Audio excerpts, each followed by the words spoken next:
Talagang kahanga-hanga ang pagmamahalan nina Janine Gutierrez at Jericho Rosales dahil sobrang suportado nila ang isa't isa.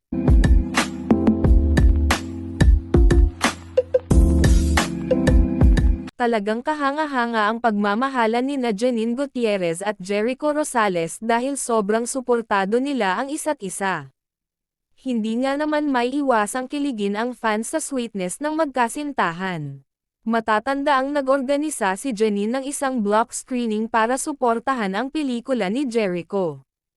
Ang naturang pelikula ay ang The Loved Ones kung saan kasama niya si Ann Curtis. Ipinakita ni Janine ang kanyang buong suporta sa proyekto ng nobyo sa simple pero makabuluhang paraan. Bilang ganti ng pagmamahal at suporta, dumalo rin si Jericho sa wrap party ng serye ni Janine. Ang seryeng ito ay ang Bal-Araw na isang Netflix thriller project. Mas lalong pinatunayan ni Jericho ang kanyang pagmamahal sa pagpunta at pakikiisa sa selebrasyon ng tagumpay ng kanyang nobya. Makikita sa kanilang mga kilos ang tunay na respeto at suporta sa karera ng isa't isa. Sa huli, patuloy silang nagbibigay inspirasyon sa kanilang mga tagahanga dahil sa kanilang matibay at sweet na relasyon.